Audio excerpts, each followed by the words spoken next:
obviously, we've had the comfort of playing at home the last 2 weeks, and now we get to go on the road up to BYU, and obviously a very, very good football team. Last year, you look at their record last year, and this year again, they start off good. Very well coached, have athletes on all different levels. Offensively, the quarterback, he's a wow guy now. He can make some plays with his legs, and he's got a good arm. Throws really well off schedule when it's off schedule. And the runners are good. They got a big old offensive line that can push you around. Defense doesn't give up a lot of points. They do a good job of bringing pressure and a nice job in their coverage schemes. In the back end, they're well coordinated. Special teams, the punter is a very good athlete. He's also the holder, a strong leg. Kicker does a good job as well. So they're a very sound football team when you think about what they've accomplished in the last couple of years. Last year, as I said, they only lost, I think, one game. And so going up there playing is it's a tough task. It's loud, and it's our first road game. This is kind of what you want to experience as a football team, kind of figure out what you are. I've been there as a coach a little later, earlier in my career, but got recruited there actually by Herm Edwards. I was one of the first black athletes they recruited there in 1972 coming out of high school. Took a visit there, and started a friendship with Coach actually. But they got a great fan base. It's going to be loud. You couldn't go into a better venue if you think about college football. They talk about all these other venues. They have a nice venue there, and they do a great job of supporting their team. So you better be ready to play, because it's going to take 4 quarters. And I think our guys are excited about the opportunity to play as well. Questions?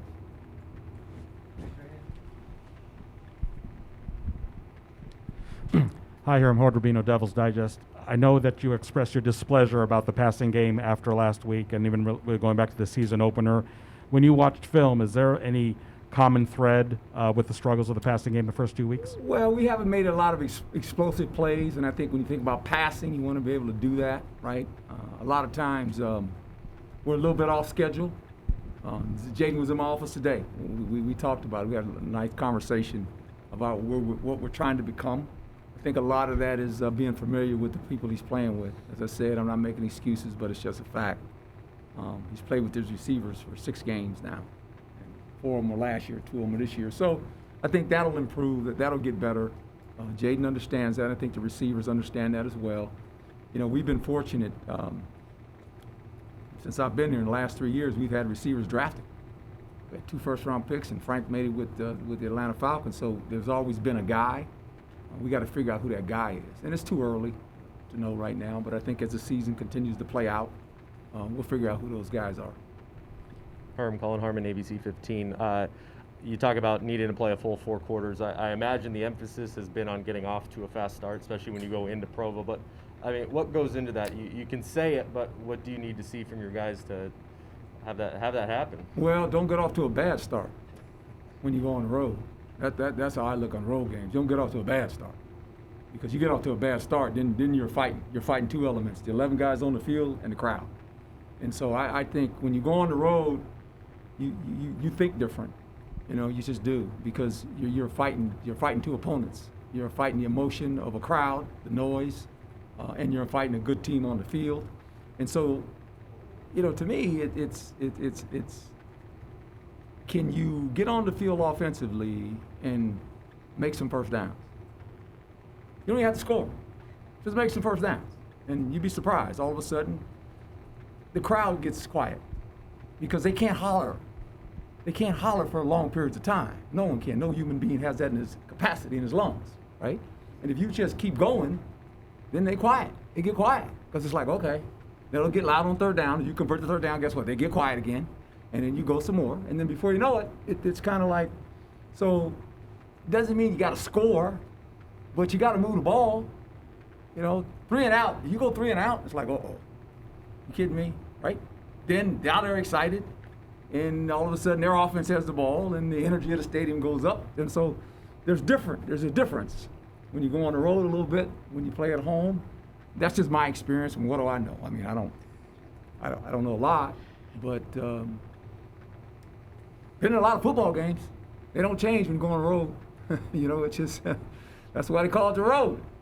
You know, there ain't gonna be many Sun Devils up there. There'll be a few, but that's what we anticipate.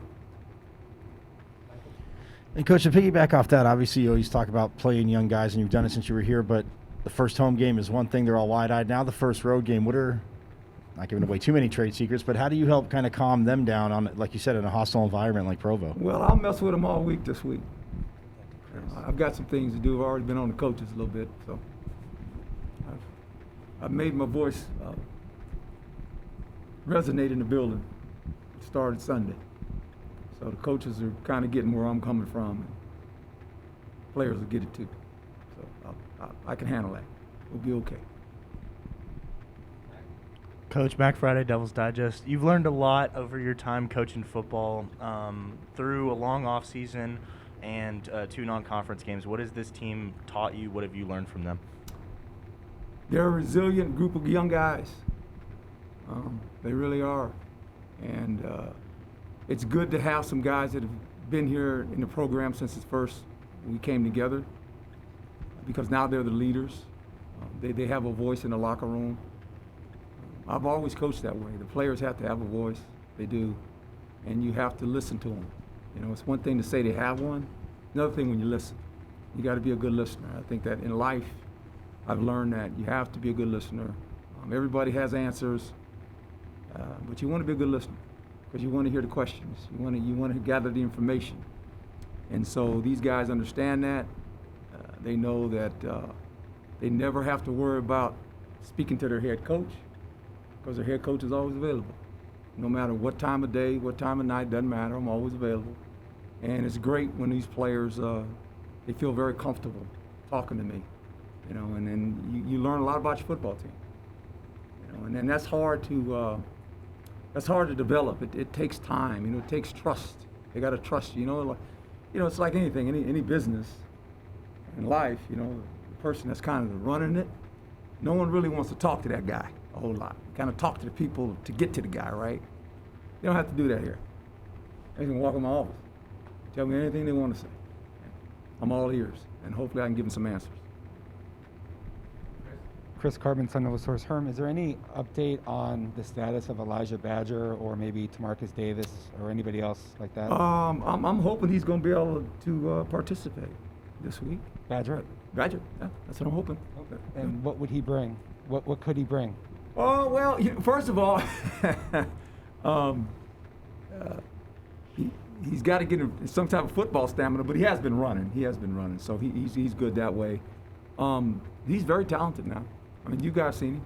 I mean, I'm not telling you anything you don't know. I mean, he's a talented player. I mean, it just brings another wide receiver that hasn't played a lot, but talented, can make the contested catch. Good after the catch, running the ball with the ball in his hand. It'll be fun to get him get him back in the groove with us. So he's excited about coming back and having an opportunity to participate. Is Tamarcus Davis getting close? Who'd you say? Tamarcus Yeah, Davis? he's ready. He'll go. He's going. Mm-hmm.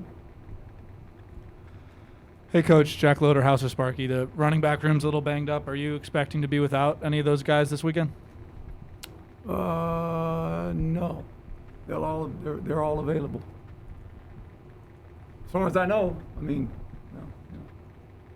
somebody could have a tummy ache tomorrow, might not show up. But right now, they're all available. Stay away from that ice cream. You know, some people have that, lactose, not good. I wasn't born that way. I was a carnation baby. That's why I got the skin. My mom gave me, carnation. A carnation baby, not lactose, carnation. Sorry, go ahead. Doug Howler, The Athletic. Herm, I also wanted to ask about a player, Omar Norman Lott. Mm-hmm. I didn't see him last week, I don't think. What's his status? He will be available. He's going on a trip. He'll be able to practice. Yeah. And also, throughout your time in football, is there a common denominator that all fullbacks have just to be successful in that job?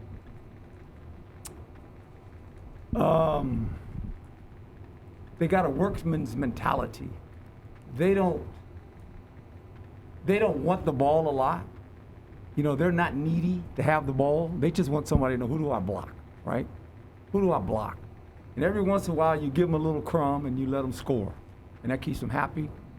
But generally, they're tough. They've earned the respect of everybody on the football team, on both offense and defense. And in running situations when it's really, you know, you got everybody in the box but the safety. You know, you got 22 guys inside the numbers playing football.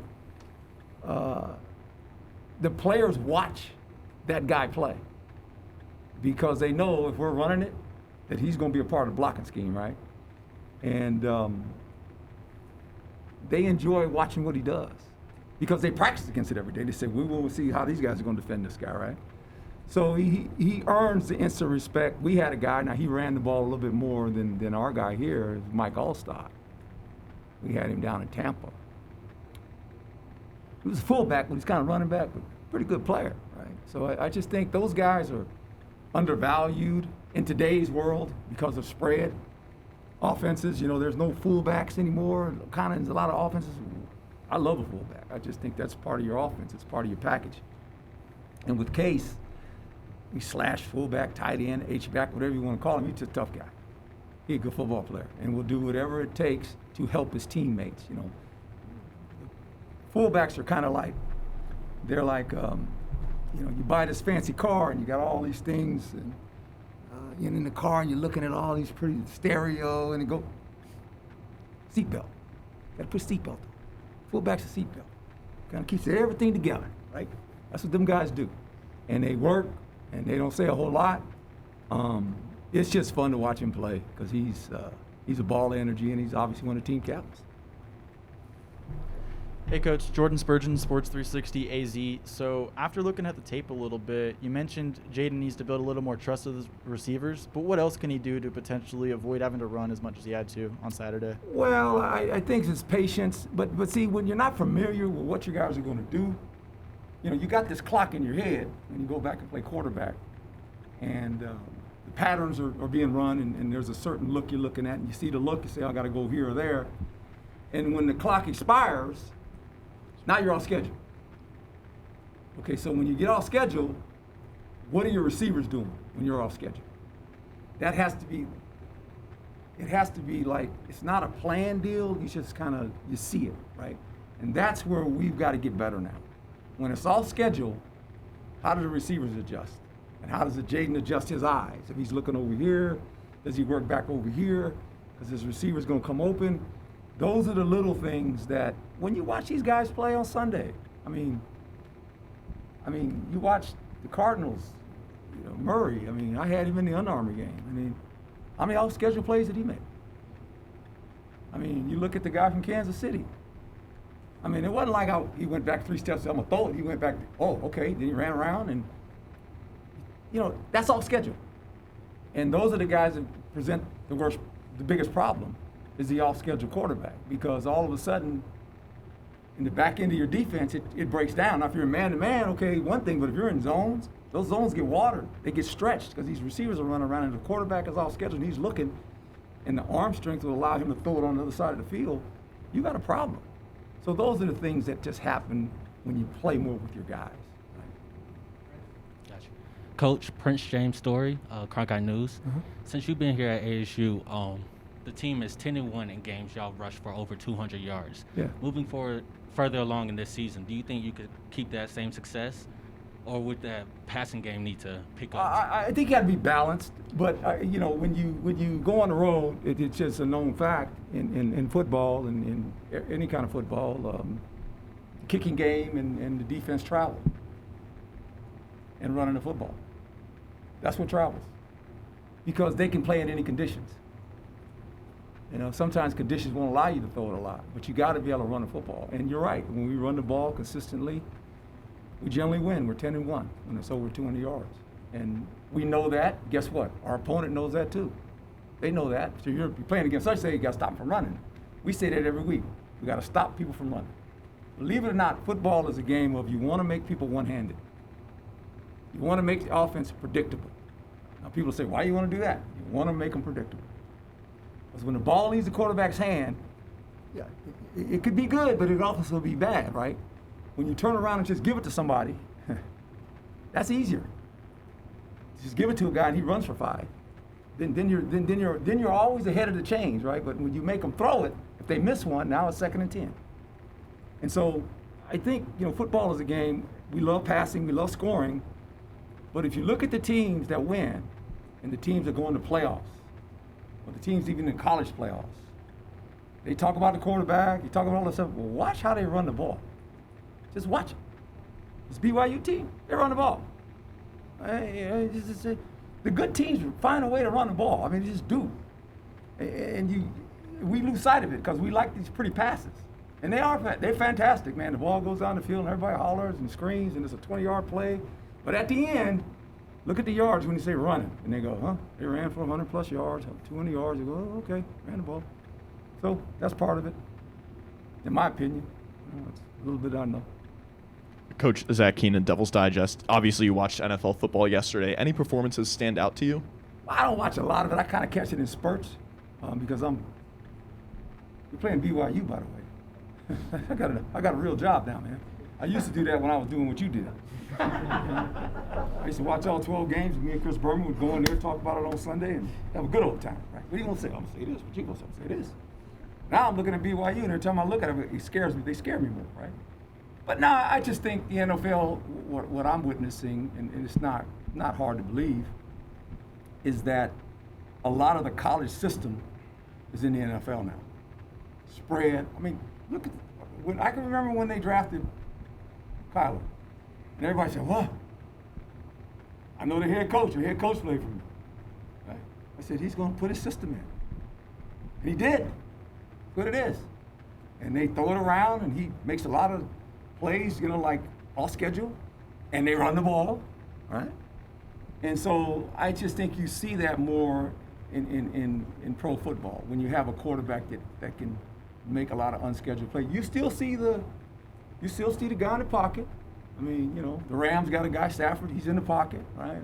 Captain America, he ain't never left the pocket. He in the pocket, still winning, I mean, so you still have those guys, but I think that when a coach gets a quarterback in today's world, in pro football or even in college football, you say, is it the system or is it the player?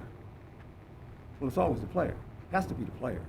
You build your player around it. You build your system around the player. When you say the system is bigger than the player, you got problems. Because that guy ain't gonna be very good. So the NFL has adopted, hey, these are the type of quarterbacks that are coming out. We can't be afraid to draft them in the first round anymore and say, well, because he's a runner. They don't want to label them runners, right? There'll be one player tonight. That Lamar Jackson guy. Remember when he came out? He's a runner. He's a good quarterback. And that's an excuse. We make an excuse. Well, he's a runner. He's not a passer. He's a winner. Can the quarterback win? All right? Whether he's a pocket guy, whether he's a rollout guy, I don't care what he is. Can he win? Dude wins, man. And I just think when you're able to build your offense around that and give in to the player and say, hey, man, this is the kind of offense it is, right? You got a shot. So Herm, speaking of running quarterbacks, Jaron Hall for BYU, definitely running quarterback, and the fact that you had Doug Brumfield with UNLV gave you fits in the first half, but second half able to figure him out. Do you think it's a good preparation for what awaits you with Hall on Saturday? A little bit, but this guy's much faster. He's really fast. I mean, he has good. I mean, I don't know his 40 time, but just watching him run, he's dynamic. I mean, he runs. I mean, he runs fast. You always tell the fast runners because when they run, it looks like their feet on fire. Look like his feet are hot, right? And he runs now. He makes a lot of big plays. He really does, and that's the concern. I think when you play them, that's the first thing that jumps out on the tape. Beside everything else they do well, but the quarterback is like, man, he made another play, right? So that's going to be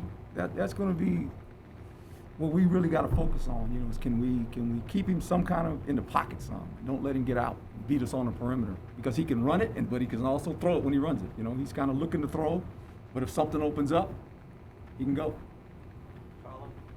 I know for BYU it was obviously a rivalry game with Utah and Yes. being at home, but they looked significantly better, at least I thought, in game 2 versus game 1. I mean, what did you think of just the improvement from their first 2 games? I think they felt what the quarterback could do, right? I mean, they still want to run it, and they're going to do what they do, motions and all the things. And they got a nice offensive line that does a nice job of pushing people east and west. And the runners do a great job of hitting some soft spots in your zone. But it's the quarterback. The quarterback is an explosive player. When they played their first game, you watched them.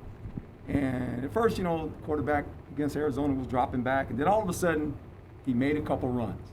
And the whole team kind of just lit up. It's just like, wow. Right? And this week, rivalry game, I mean, big time game up there for those guys. He made some plays. He made some with his legs, and he made some really good throws too when he was on the run. So I just think they're developing how he's going to play. I mean, it's his only first year playing there. I mean, it's like the guy took the place he's taking is the guy with the Jets, first round pick.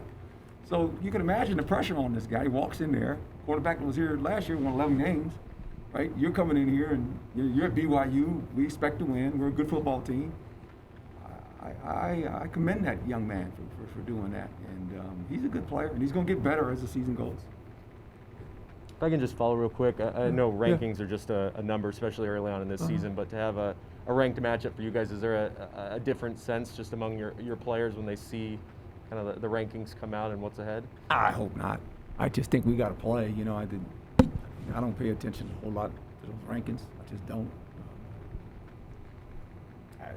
You still got to play. They don't help you. Rankings don't help you. They don't. You got to go play. And in college football, say it every week, hard to win a game. It's hard.